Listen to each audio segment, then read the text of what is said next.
Hai semua, selamat malam. Gimana nih? Kondisi hatinya masih baik-baik aja kan? Semoga selalu baik ya. Sebelumnya, perkenalkan nama saya Hayatunisa, mahasiswi semester 4 Komunikasi Penyiaran Islam, YIN Syekh Nurjati Cirebon, selaku moderator yang akan memandu acara talk show pada malam ini. Selanjutnya, saya juga mengucapkan terima kasih dan selamat bergabung di Google Meet ini. Sebelum kita berbincang-bincang masalah acne yang menjadi topik pembicaraan kita malam ini, alangkah baiknya kita berkenalan dulu nih sama pemateri kita kali ini. Karena pepatah mengatakan tak kenal maka tak sayang.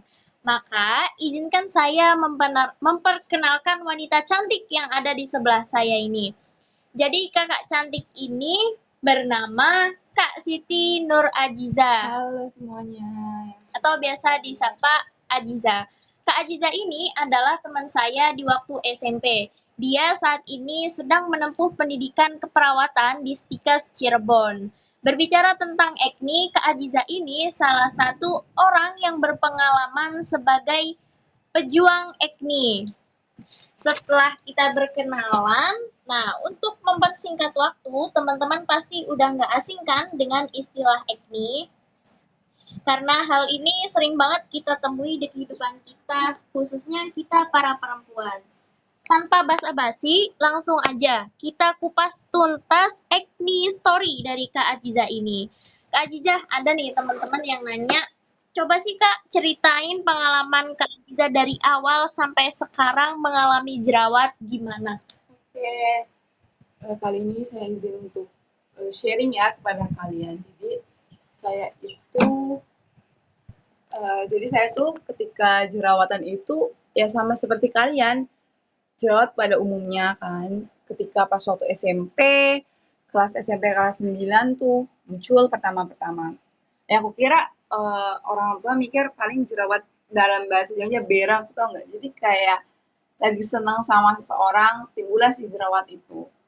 Oke, aku maklumin. Terus lama-lamaan tubuh tuh dijidat banyak kumisan gitu. Terus akhirnya karena saudaraku, tanteku nyaranin untuk coba pakai treatment produk dari skincare ini. Lalu aku pakai itu. Setelah itu aku pakai dari produk saya nggak bisa nyebutin ya produknya apa. Itu pakai itu aku 1 tahun sembuh dan situ aku juga lebih jadi mengenal, oh ini namanya produk krim malam, ini. Jadi aku paham. Lalu setelah itu aku pindah sekolah di luar kota, dan luar kota itu ketika itu malah jerawat aku tumbuh banyak banget gitu loh. Setelah tumbuh jerawatku tuh banyak banget, ya udah setelah itu besoknya aku bilang ke mama, "Ma, ini jerawatnya kayaknya lebih banyak," gitu. Dan ketika itu sumpah kayak muka tuh kayak nggak ada space banget gitu loh buat buat, aku tuh kayak nggak di muka tuh nggak ada space sama sekali, ruang kosong. Semuanya tuh ada jerawatnya, entah jerawat kecil dan jerawat besar. Lalu aku, berobat ke dokter, bermacam-macam, ke dokter, ke skincare, pakai ini, ke obat dan segalanya. Lalu ketika itu pas zaman SMA itu nggak ada produk satupun yang cocok di aku. Ada satu, paling tuh cuma berapa bulan, 1 bulan, 2 bulan. Setelah itu breakout lagi. Aku nyoba treatment apa ya, kayak facial, treatment peeling dan sebagainya itu aku pernah ngerasain gitu loh. Dan itu tuh nggak ngeluarin yang biaya yang murah gitu loh. Dan itu tuh ngeluarin tenaga ekstra gitu loh. Ngerasain sakitnya banget gitu loh. Tapi itu aku jalani kalau aku tuh yakin kalau jerawat ini nih ada obatnya. Kalau ada obatnya berarti kan bisa sembuh kan. Aku yakinin itu. Ini ada obatnya, berarti aku bisa sembuh. Gitu. Terus lanjut bertahun-tahun, hampir 6 tahun, 7 tahunan. Setelah itu aku pernah di masa malu kayak kalian gitu. Aku pernah dibulinya tuh nggak kayak yang anak-anak sekolah yang di luar kayak gitu loh. Nggak, bulinya tuh lebih ke kayak sindir-sindiran, lebih kayak tatapan sinis mata. Ataupun kalian, aku juga pernah sampai liburan pesantren tuh aku nggak pulang. Gara-gara aku takut gitu loh, orang orang tua dan keluarga pasti kan kalau kumpul-kumpul, "Kok jerawatan sih gini." Kan biasanya kalau anak pondok kan paling bilangnya, "Kok kamu gemukan sih gini," paling gitu. Kalau ini kan, "Kok kamu jerawatan sih?" Pasti itu bikin aku pikir, "Udahlah nggak usah pulang." waktu itu aku nelpon orang tua, aku nggak mau pulang liburan Idul Adha, aku pengen nginep di rumah temen, saking aku nggak mau bikin beban aku tuh malah kepikiran gitu loh. Ya udah aja gitu, terus habis itu setelah selesai SMA, lalu aku ketemu produk yang cocok di aku. Setelah menemukan produk yang cocok, lalu aku ngelakuin diet acne, jadi pola hidup aku dirubah drastis selama 2 bulan. Aku, diet makanan-makanan pola hidup, dan alhamdulillah itu bener-bener ngaruh banget di aku gitu loh. Setelah itu, ya udah gitu loh, setiap harinya aku foto-foto muka aku, setengah lah semuanya gitu loh. Dan aku pun pernah mengalami fotoku diambil gitu loh oleh akun publik gitu loh, yang udah centang biru, dibuatin kayak di-upload gitu loh dan diolok-olokin. Pernah dibuat jadi fotoku, pernah diambil before after untuk bakul online shop skincare lain pernah gitu loh. Dan itu pun ya udah gitu loh. Itu tuh pelajaran banget sih buat diri aku gitu loh. Dan sampai sekarang pun aku udah sembuh dan aku ngerasa kayak ini tuh belum berhasil kok gitu loh. Karena orang lain pun pasti belum ngerasain berhasil. Jadi aku harus ayo bareng-bareng gitu loh. Kita Jahat tuh banget sama-sama berarti ya berhasil. akunnya itu. Iya gitu, aku pernah sampai di-repost gitu kan sama temen-temen, minta bantuan gitu, "Ini tolong gitu loh, ini tuh kenapa muka aku bisa diambil, apa salahnya aku sih?" Gitu loh. Tapi pas itu Kak Aziza upload nggak di SG? Pernah aku upload di SG, jadi SG itu aku tuh dibajak, lalu foto aku tuh yang di-upload tuh udah nggak ada, diganti foto cewek orang Korea gitu nggak pakai kerudung. Nah, terus temen aku ngupload, "Za, kok fotomu ada di Instagram orang lain?" Aku kaget, "Apa? Foto apa?" Gitu. Dan ternyata banyak banget komentarnya bikin itu gitu. Kalian bisa lihat postingan IG aku, kalian bisa nge-follow di situ banyak banget kayak enggak sih, aku baru 4, baru 3 foto story acne aku. Tapi kalau misalnya tentang story-story itu nanti aku share lagi kok, gitu. Jadi ya pengalamannya sih udah bertahun-tahun tuh banyak sih, cuman kalau misalnya diceritain kan lama juga. Jadi aku poin pentingnya masalah waktu itu tuh ya nggak semuanya sama. Kadang ada yang jerawatan 2 bulan, 1 bulan, 1 minggu juga sembuh gitu. Beda masa aja sih kalau kita mah. Tapi Gitu. maaf Kak, selama berapa tahun ya ngejalanin itu semua? Kayak maksudnya tuh berapa Mhm. tahun perawatan wajah Iya, gitu? iya. Aku dari SMP kelas 3, terus SMA-nya aku 4 tahun karena aku ada sekolah persiapan 4 tambah 1 5, terus sama kuliah sekarang udah 1 tahun gitu. Jadi ya udah 6 tahun, 5 tahun, mau 7 tahun ini gitu. Tapi perawatannya itu pun nggak semuanya ini sih di satu tempat, beda-beda tempat. Karena kan yang namanya jerawatan kan mencari produk yang cocok gitu. Lalu? Terus ada nih pertanyaan kedua mengenai pengobatan apa sih untuk Mhm. orang yang sedang mengalami jerawat? Oke. Kalau masalah pengobatan itu kembali lagi ke diri kita masing-masing. Kulit manusia itu tuh memang, diciptakan sama, tapi responnya kulit kita, diri kita itu beda-beda. Kadang, orang lain si A cocoknya pakai kandungan sulfur. Jadi jerawat itu tuh punya pengobatannya itu ada kandungannya masing-masing, ada sulfur, ada tea tree, ada niacinamide, ada retinol, ada BHA, macam-macam gitu loh. Nah, kita bisa tahu itu tuh kita cocoknya apa, kita harus nyobain gitu loh. Kita semisalnya pakai produk yang ada tea tree-nya, nggak cocok, kita nggak boleh marah, kita nggak boleh sedih, kita tuh harus bersyukur. Oh ternyata aku udah nyoba nih si tea tree, nggak cocok, oke kita nyoba yang sulfur. Jadi ketika kita nggak cocok itu harus bersyukur, karena kita tahu, oh ini nih, pintu ini aku nggak cocok, jadi aku nggak mau masuk ke pintu ini lagi, kita Karena buka kulitnya lagi. tuh katanya berbeda-beda ya, Kak? Iya, jadi kita harus nyoba terus, nggak apa-apa yang namanya jerawatan itu tuh kalau misalnya bilang, "Kok ganti lagi sih produknya gonta-ganti?"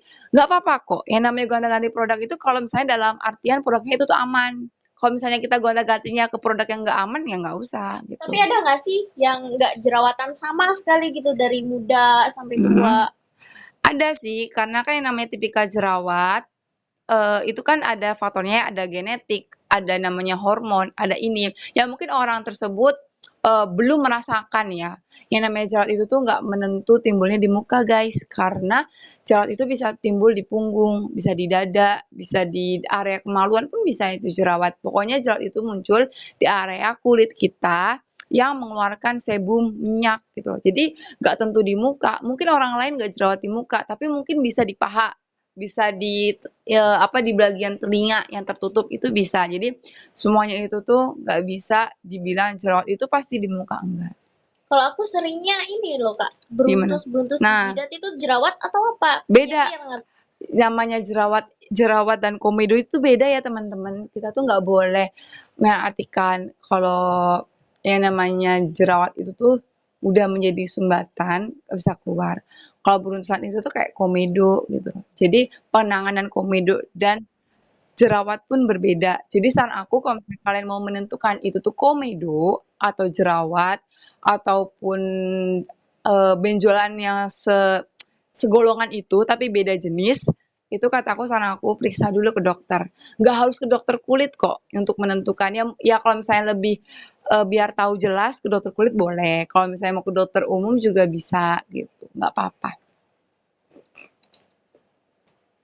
Gini Terus, guys, untuk giveaway-nya aku umumin ya.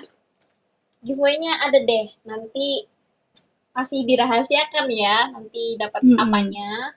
Tapi untuk caranya kalian gampang kok, cukup cukup nge-repost di IG, nggak sih kalian kayak videoin gitu loh. Kita lagi ngadain acara begini di game, terus nanti kalian share di SG, terus kalian tag nama kita, akun kita ya Mm. kayak yang di pamflet itu loh. Nanti kalian tag, udah selesai. Enggak ding, masih ada acara, masih dengan kayak kalian ngasih tahu gitu loh, kita ngomongin apa aja gitu Ya, loh. ada hal baru apa yang kalian dapatkan gitu. Jadi view Hadiahnya lah nanti gimana.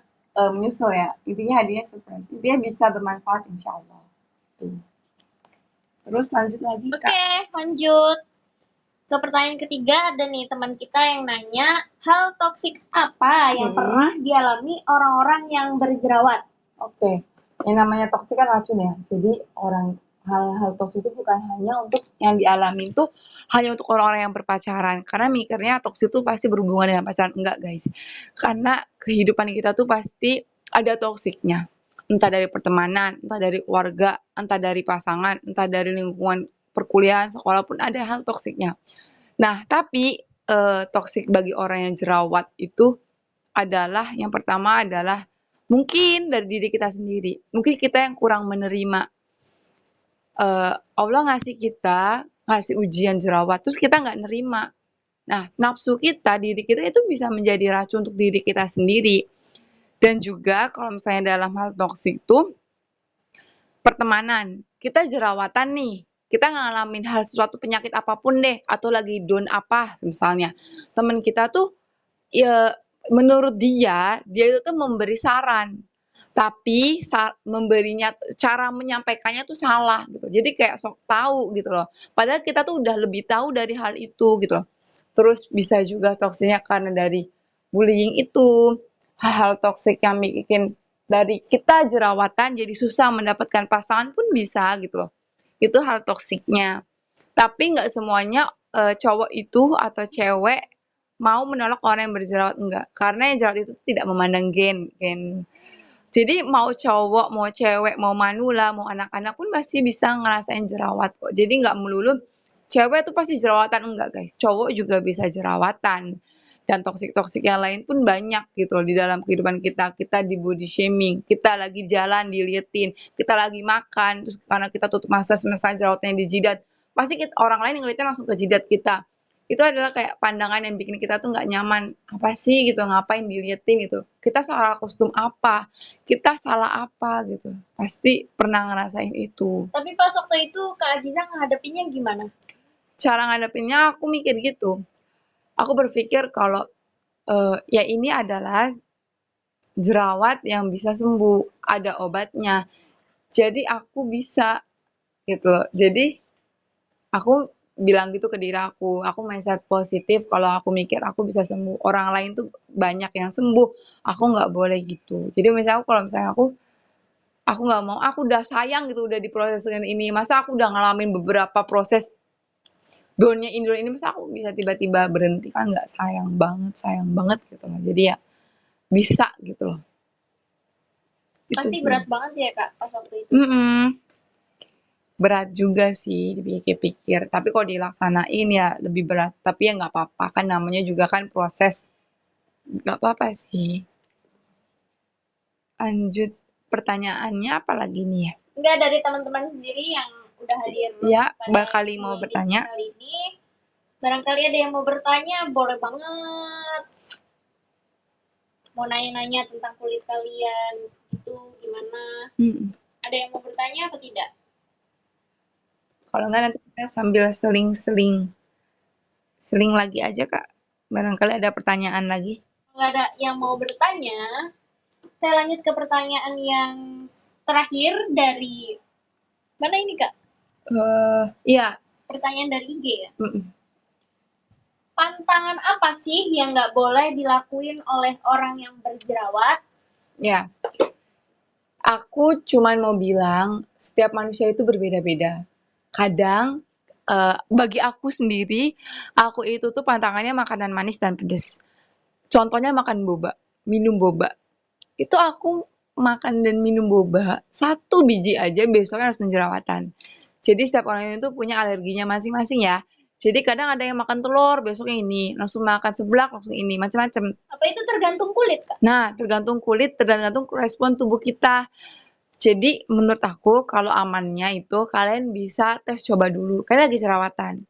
Kalian coba makan telur atau makan yang manis atau yang lagi makan-makan yang mengandung berminyak gitu. Coba deh makan. Coba dilihat responnya 1 kali 24 jam. Jika nunggu jerawat atau jerawat lebih meradang, itu berarti kalian nggak cocok di situ. Tapi nggak semuanya dari makanan loh ya. Bisa kalian dari stres, bisa kalian kecapean.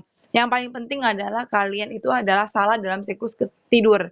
Jadi kalau misalnya kalian kebanyakan begadang, itu bisa menyebabin jerawat kalian itu malah meradang dan besar-besar. Jadi saran aku kalau misalnya kalian jerawatan, please banget jangan begadang, karena begadang tuh bikin kalian malah nggak sembuh. Kan ada yang pernah bilang kan, percuma pakai skincare mahal-mahal kalau suka begadang. Emang itu real banget. Jadi kita kalau misalnya begadang, pokoknya cara amannya untuk kulit sehat itu nggak buat acne juga ya, buat orang kulit kering atau sensitif apapun, jam 10 tuh harus sudah tidur. Jadi di atas jam 10 itu tuh nggak baik untuk kita melek gitu loh. Nah, karena itu hormon kita tuh lagi bekerja. Jadi kalau misalnya di atas jam 10 hormon kita bekerja, jadi kita bakalan tumbuh tuh jerawat, tumbuh tuh kayak apa ya, penyakit-penyakit yang lain tuh bisa tumbuh di malam hari. Nah, gimana kalau misalkan aku nggak bisa tidur gitu? Udah Ada ya, gitu. Nah, menurut aku kalau kayak gitu dicoba latihan gitu loh. Karena yang namanya nggak ada sih yang maksudnya nggak ada kayak aku udah nggak bisa nih, dicoba dulu gitu loh. Kalaupun misalnya ada orang yang suka insomnia, terus kalian nggak tumbuh jerawat, oke lah aman gitu loh.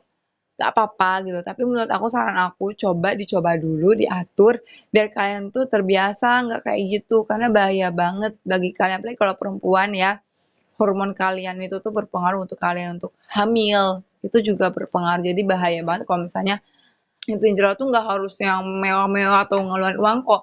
Kalian bisa berjemur sambil jogging-jogging kecil ataupun pemanasan senam di jemuran kayak iya kan. Bisa pakai itu. Pokoknya kalian jangan pakai terapi-terapi yang pakai lemon. Lemon itu nggak baik buat kulit karena kandungan asamnya lemon itu tinggi banget sedangkan pH-nya kita tuh harus normal. Nanti malah bikin iritasi. Emang nggak iritasinya pas hari pertama. Tapi nanti seterusnya bisa ngerusak skin barrier kita gitu. Jadi nggak baik pakai odol lah, pakai itu. Udah deh, di apotek tuh ada obat jerawat yang aman gitu loh. Dicoba, nggak usah yang aneh-aneh gitu loh. Kalaupun mau maskeran ya maskeran yang memang untuk masker wajah gitu loh. Nggak usah pakai terigu atau apa yang marina gitu-gitu nggak usah gitu. Dunia tuh udah modern. Jadi tapi kalau kita nggak punya uang, kita bisa apa gitu loh. Ya, gak mikir lah yang namanya jerawatan tuh harus modal sih menurut aku, harus berusaha. Oke, langsung aja. Terima kasih buat semuanya yang udah join pada kesempatan ini. Terima kasih juga untuk Kak Aziza yang sudah mau meluangkan waktunya untuk kita semua. Sama-sama. Selamat malam semuanya, selamat beraktivitas kembali dan sampai jumpa. Halo semuanya, perkenalkan aku Hayatunisa, host dari talk show apa judulnya? Pandang COVID dengan Pandang Cinta. COVID dengan Cinta. Nah, aku nggak sendiri, di samping aku ada narasumber yang super duper tahu banget tentang cinta. Itu namanya ya, nih perkenalkan, ini teman aku, namanya Siti Nur Aziza. Dia mahasiswa baru di Stika Cirebon, jurusan Prodi Keperawatan di Tiga. Jadi saya hari ini menemani teman saya untuk sharing-sharing talk show, mini talk show yang insya Allah bermanfaat dan mengandung apa? Mengandung cinta, ini kan judulnya cinta. Ya, jadi karena kita masih anak muda, jadi kita bahasnya tentang cinta aja. Jangan yang berat-berat, jangan yang tentang politik, kita belum nyampe. Jadi bahasnya tentang tentang cinta aja. Jadi gini Mbak Aziza, kalau misalkan bicara tentang COVID, sebenarnya COVID itu banyak banget ya sisi negatifnya. Gara-gara COVID nih, aku tuh nggak pernah jalan ya sama bebek aku, nggak pernah uuan sama bebek aku. Gimana tuh menurut pandangan Mbak Aziza? Oke, saya pikir orang-orang di dunia ini kayaknya udah tahu ya pandemi COVID itu dari mana, berasal dari mana, dari negara apa, dan tanggal pandemi ini sampai sekarang pun masih meningkat, apalagi di Indonesia itu bikin kita was-was banget. Ini maaf banget ya kita nggak pakai masker karena kita memang di sini biar suara kami terdengar jelas ya. Miliknya jelas banget itu. Tapi di sini kami juga tetap cuci tangan dan kita juga tidak berkerumunan ya. Tapi kita nggak pernah jaga jarak ini. Iya, jaga jarak. Gimana dong? Oke, langsung lanjut aja ya. Kita talk show-nya ini mengambil dadakan tapi dadakan banget guys. Asal kalian tahu. Iya. Judulnya kan Pandang COVID dengan Cinta. Karena kita lagi di musim pandemi, di musim yang banyak banget masalah yang di kehidupan kita, tahun yang memang the best banget ya Kak. Banyak banget problemnya di pendidikan, di ekonomi ataupun apa itu. Masalah dengan pandang dengan cinta, kita jangan langsung cinta dulu nih. Kalian bisa langsung, barangkali ada pertanyaan silahkan komentar. Iya, boleh juga nih buat teman-teman yang lain kalau misalkan ada pertanyaan, boleh langsung komentar ya. Oke? Ya, lanjut Mbak Aziza. Jadi gini, kalau misalnya kita bahas tentang pandemi COVID ya, dulu kita sering banget yang namanya olahraga, keluar pergi tanpa masker, pergi-pergi kemana bebas, dan juga yang namanya pembelajaran tuh nggak ada yang online gitu loh. Baru-baru ini kan online karena di Indonesia tuh emang IT-nya memang kurang. Ada emang di negara-negara maju emang yang namanya online itu udah sebelum ada corona pun udah bisa gitu. Aku aja kalau misalkan belajar online itu bawaannya males loh Kak. Bawaannya tuh pengen tidur, keluar bahan lu. Udah absen, setelah itu udah tinggal. Udah. Nah, gitu. Nah, jadi sebenarnya merasakan dampak negatif dan positifnya itu semuanya merasakan ya. Ada negatifnya, ada positifnya. Entah itu bagi anak-anak kecil, bagi perempuan, bagi laki-laki, bagi remaja, dan bagi orang tua, dan semuanya kayaknya terlibat gitu loh. Nah, lalu kita bahas tentang Pandang dengan Cinta. Di pandemi ini, dari bulan Maret, April itu sudah banyak banget dari pemerintah untuk menjaga kita untuk tetap di rumah aja, tidak boleh banyak bergerak yang berlebihan dan sebagainya, tetap menjaga kesehatan. Nah, saya ini membantu talk show pada hari ini. Saya ingin membantu bahwa teman-teman di luar sana jangan terlalu stres, jangan terlalu cemas, jangan terlalu khawatir kalau misalnya pandemi ini nggak bakalan selesai, atau pandemi ini bakalan, aduh nanti kalau misalnya kelamaan gue nanti gimana nih, gini-gini. Dia nih gabut banget nih di rumah, gue belajarnya nggak nyambung nih, ke bawah tidur mulu gitu ya Mbak. Iya, pasti ngerasa, aduh ini nggak cuma gue nih, gitu loh. Nah, masalahnya itu adalah bagaimana kita mengatasinya itu ya, bagaimana kita menanggapi dan bagaimana kita merespon. Kalau misalnya kita meresponnya dengan baik, oh iya nih ada pandemi si A, tahu cara pencegahan, cara biar corona ini, biar pandemi ini biar cepat berakhir, kita tahu, oh ini caranya, ya kita lakuin gitu. Karena pada dasarnya yang namanya kita ngelakuin sesuatu, kesadaran kita, oh iya ini baik, oh ya berarti kita lakuin itu, kita buruk, oh berarti jangan kayak gitu gitu loh. Nah, masalah dengan cinta pun itu bagaimana kita pandang dengan hal positif. Yang namanya cinta itu cinta yang kan baik ya, yang namanya cinta itu tuh apalagi namanya rasa. Yang yang namanya cinta itu adalah hal yang baik. Nggak ada yang namanya aku cinta sama kamu tapi berpikirnya gini, aku pengen cinta tapi pengen benci, kan nggak mungkin. Walaupun ini si pandemi si corona ini memang bahaya banget ya, mematikan ya nggak sih?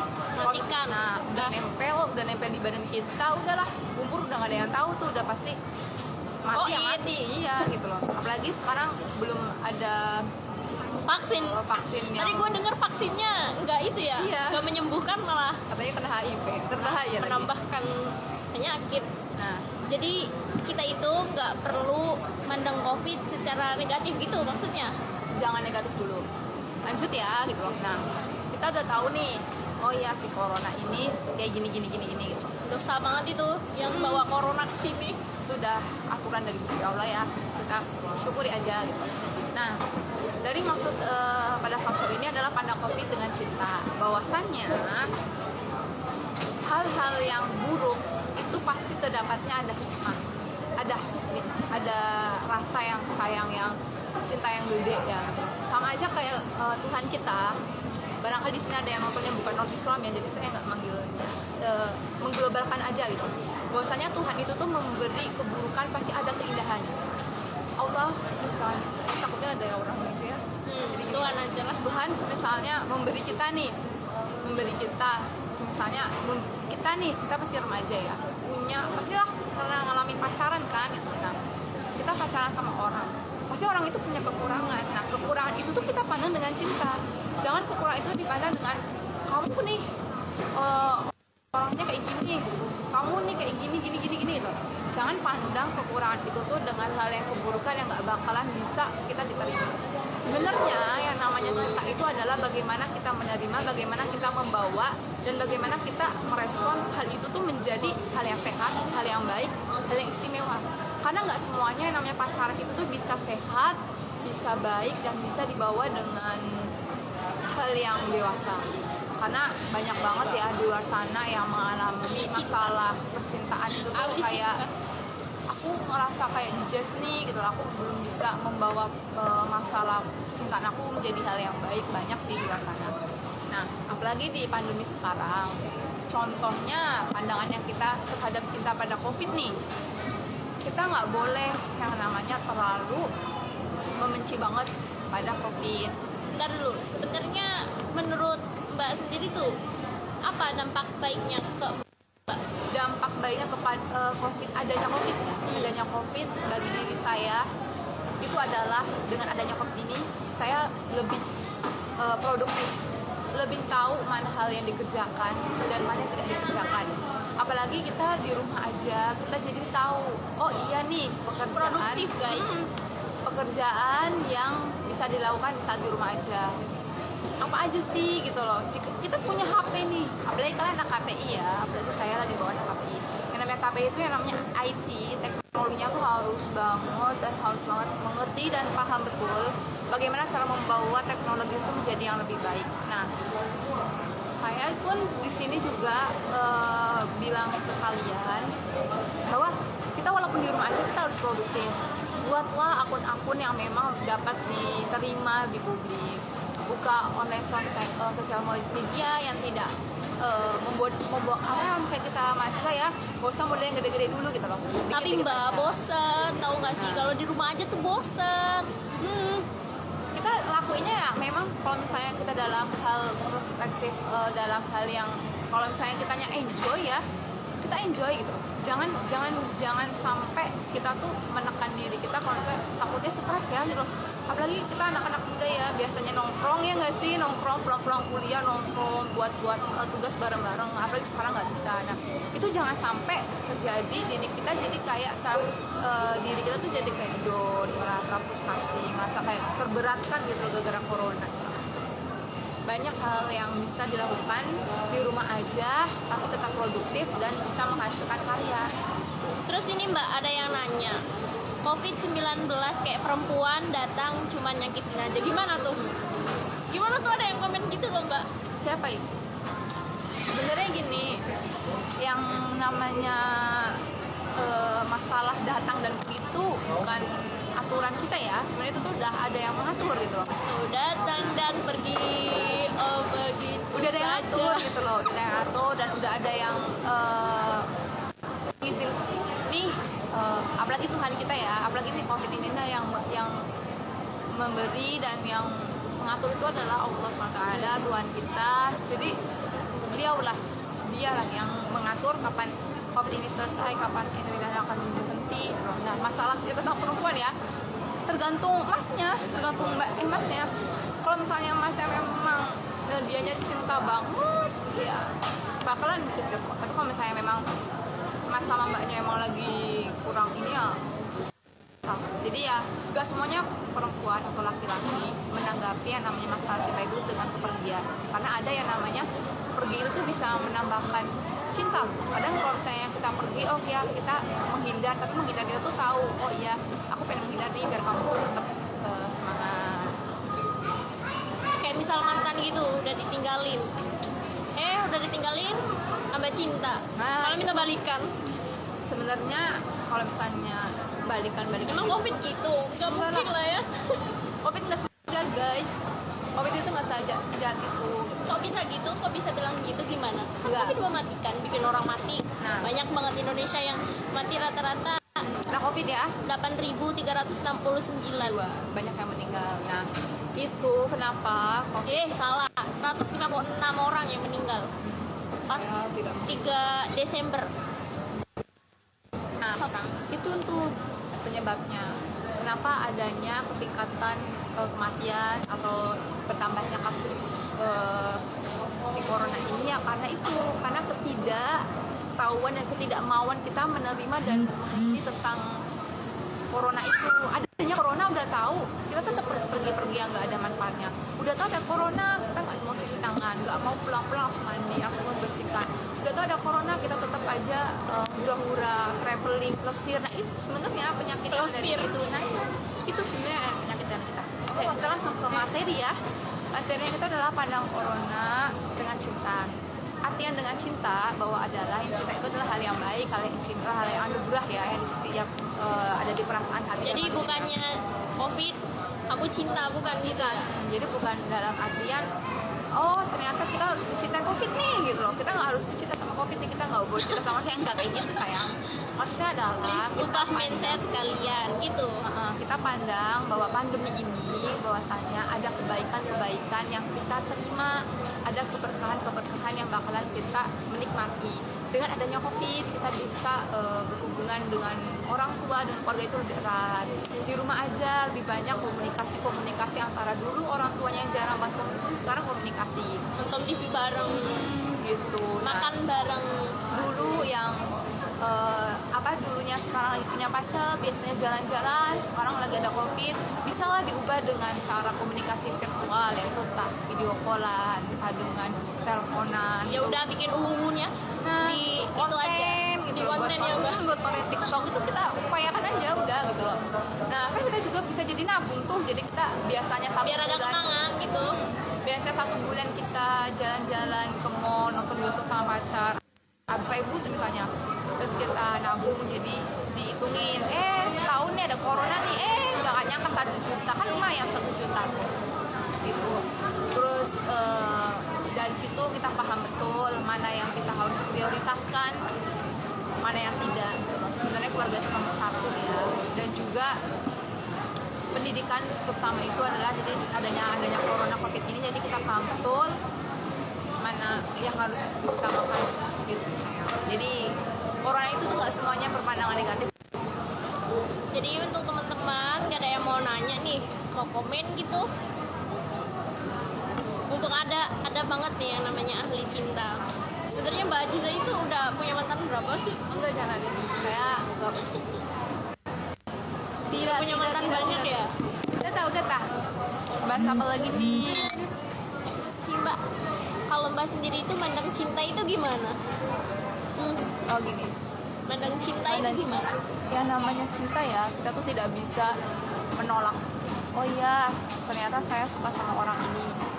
Oh iya gitu loh, orang itu suka sama saya. Tapi gimana sih agar kita tahu kalau misalkan aku tuh cinta sama dia, aku tuh sayang sama dia, aku tuh kayaknya suka deh sama dia, gimana nih, ada yang namanya psikologi yang mengatakan kita begini, kalau misalnya kita mencintai seorang dalam waktu 4-6 bulan, itu yang namanya sayang, bukan cinta. Itu yang namanya sayang, artinya sayang itu dalam artian peduli.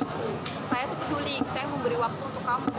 Tapi kalau misalnya orang yang merasakan cinta lebih dari 6 bulan, itu disebut dengan cinta banget, itu namanya cinta banget. Cinta banget. Nah iya, jadi kita harus tahu. Jadi kalau misalnya aku nih suka sama kamu, hitung aja deh, kita 1 sampai 6 bulan, 4 bulan aja sayang biasa. Terus nanti tiba-tiba udah 6 bulan setelahnya, kok rasa sayang aku berkurang ya sama kamu. Nah itu berarti yang kemarin itu tuh bukan sayang, bukan cinta. Nah itu tuh namanya kayak kagum, rasa mengagumi, ngefans nih gue sama lu nih, ternyata karena lu punya kelebihan apa dalam hal itu, tadiannya obrolannya nyambung atau obrolannya memang ternyata kebiasaan dia sama nih sama kebiasaan gue gitu, daily activity dia sama nih sama gue gitu, itu bisa jadi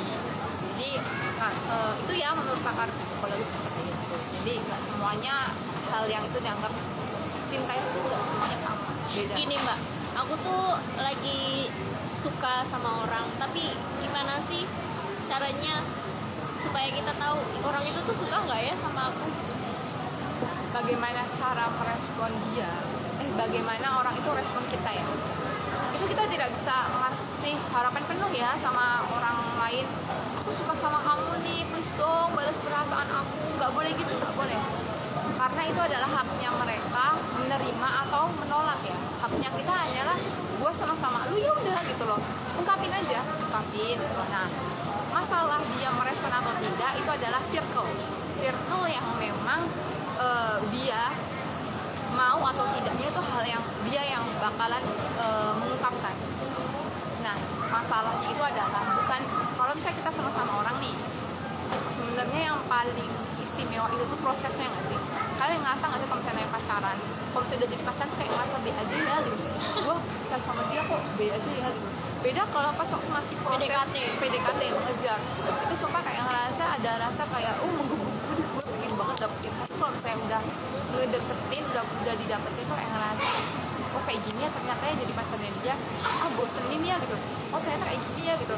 Jadi nah itu dia kekurangannya. Jadi ketika masa kita lagi PDKT, lagi masa kita pendekatan, banyak-banyakin lah sharing, banyak-banyakin lah ngajak ketemu, jadi kayak ada ketahuan biar muncul chemistry asli gitu. Iya gitu. Jadi pas nanti kalau misalnya udah pacaran nggak kaget, ih dulu pas waktu PDKT nggak orang idep deh gitu, gue seneng hidupnya, kok sekarang udah pacaran amburadul. Nah itu ya, jadi miskomunikasi yang salah kaprah yang dari awal tuh soalin, sok dialus-alus, sok dicantikan, tapi ketika pas udah pacaran jadi sama aja kayak rumah tangga. Terus misalnya kita mau ingin menikah, jadi ketika kita pas lagi pacaran itu lagi masa pendekatan, jangan terlalu tutup diri lah gitu, jujur-jujuran aja gitu. Jadi biar pas waktu kita udah sama dia nyesel gitu, ada kata penyesalan. Karena nama cinta itu ada yang namanya cinta abadi dan cinta sesaat ya.